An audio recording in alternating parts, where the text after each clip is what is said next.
여러분 안녕하십니까?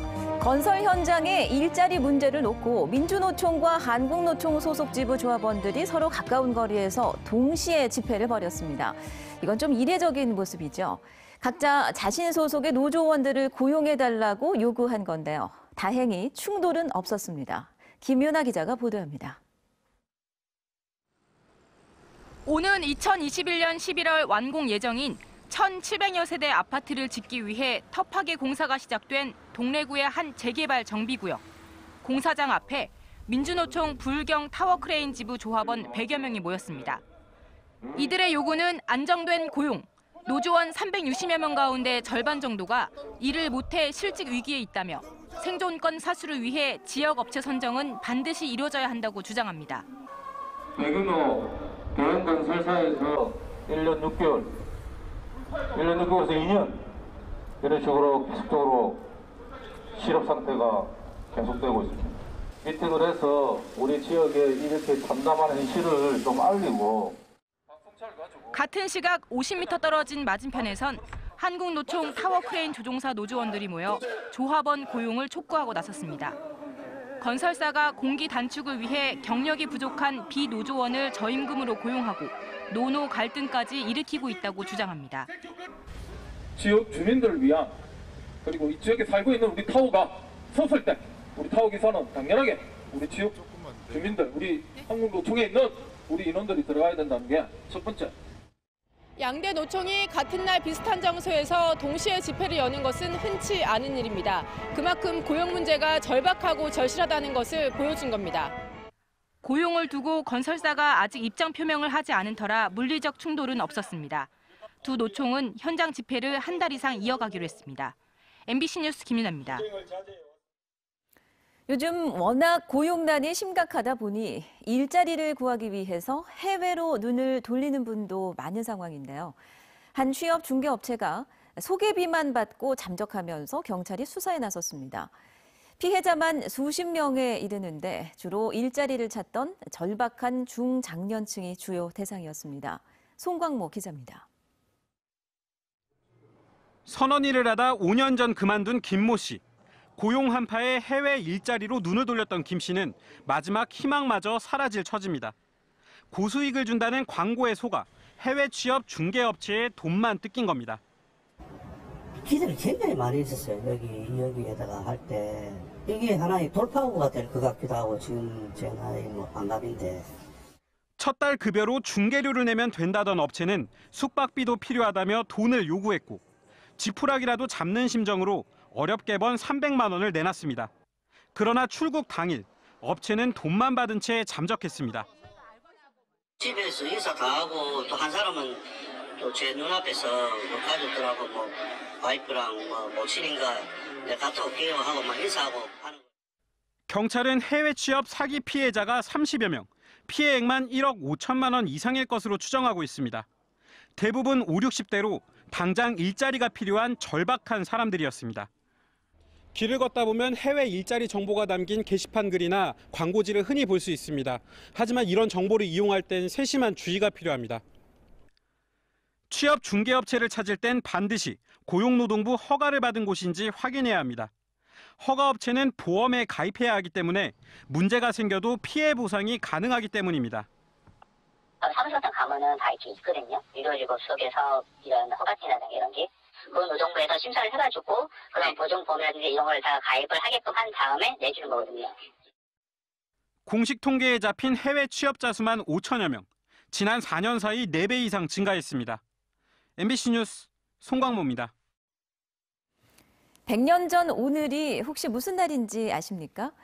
1919년 3월 11일 오늘은 부산에서 첫 항일 만세운동이 펼쳐졌던 날입니다. 독립운동가들의 애국, 애족 정신을 되새기는 다양한 행사가 열렸습니다. 현지호 기자입니다. 조선의 국군을 위해 우리는 두려운 것이 없습니다. 갑시다! 대한독립 만세! 대한독립! 일본의 압제에 맞서 부산을 물들였던 만세 소리가 다시 울려 퍼집니다. 대한민국 만세! 임시정부 만세! 임시정부 만세! 독립을 염원하는 의지를 담은 두 팔은 하늘로 향합니다. 100년 전 서울에서 시작된 만세운동이 부산에 닿은 바로 그날입니다. 첫 만세운동을 이끈 건 현 동래여고의 전신인 일신여학교의 학생들. 한 세기가 흘러 후배들은 플래시몹으로 재해석한 만세운동을 선보였습니다. 학생들은 플래시몹을 통해 독립운동가들의 애국 정신을 되새겼습니다. 100년 전 그날의 선배들의 치열했던 독립운동 그 순간의 모습을 재현함으로써 2019년 후배들이 선배들의 모습을 재현하는 게 정말 의미 깊은 행동이었던 것 같습니다. 그리고 횃불이 활활 타오릅니다. 지난 1일 서울에서 출발해 42일 동안 전국을 도는 독립의 횃불입니다. 부산에선 부산의 첫 만세운동이 열린 옛 일신여학교 자리에서 횃불을 이어받았습니다. 독립의 횃불은 오는 16일 울산에 도착합니다. MBC 뉴스 현지호입니다. 대만 가오슝과 일본 오키나와에서 전지훈련을 마친 프로야구 롯데자이언츠가 국내에서 첫 훈련을 시작했습니다. 선수들은 한 목소리로 올 시즌 우승에 대한 의지를 다졌는데요. 류재민 기자가 만나봤습니다. 39일간의 전지 훈련을 마치고 부산으로 돌아온 롯데자이언츠. 시범 경기를 앞두고 국내 첫 훈련을 가진 선수단의 분위기는 어느 때보다 밝습니다.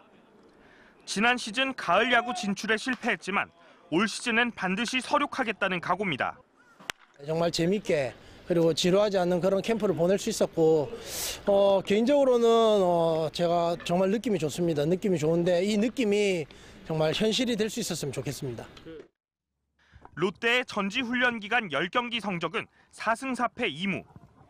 타 구단과 달리 좋은 날씨 속에 거의 모든 연습 경기를 치렀고 선수들도 부상 없이 훈련을 소화했습니다. 특히 젊은 투수진의 성장은 올 시즌에 대한 기대를 한껏 높였습니다.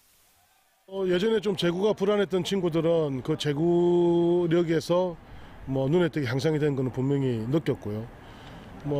제구가 좋다 보니까 선수들이 마운드에서 어떤 자신감.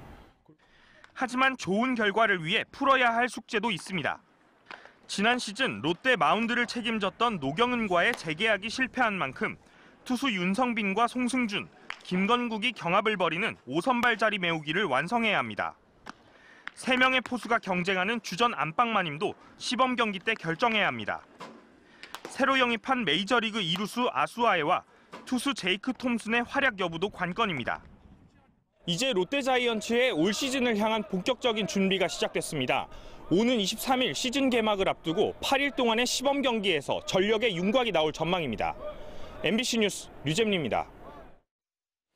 지난 수십 년간 부산 도심 한복판을 차지하며 개발의 걸림돌이 되어왔던 철도 화물 야적장이 이제 역사 속으로 사라지게 됐습니다. 정부가 부산의 철도 시설을 재배치하는 기본 계획을 발표하고 이제 시행에 들어갑니다. 조재형 기자입니다. 정부가 부산역 일대 철도 시설 29만 제곱미터에 대한 재배치 작업에 착수합니다. 올해 사업을 시작해 오는 2030년 완료한다는 계획. 총 사업비는 7,968억 원입니다. 먼저 도심 한복판을 차지하고 있던 철도 화물 야적장 부산 진역 CY를 부산 신항역으로 옮깁니다. 야적장 면적만 10만 4천 제곱미터.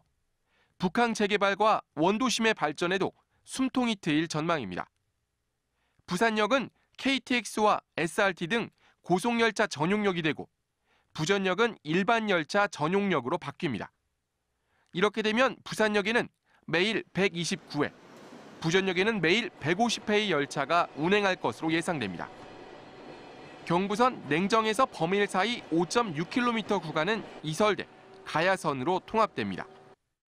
그리고 철도시설 재배치를 통해서 북한과 원도심을 공간적으로 연결하여 원도심 재생을 통한 지역 주민의 삶의 질 향상에 기여하는 그런 사업이 되겠습니다.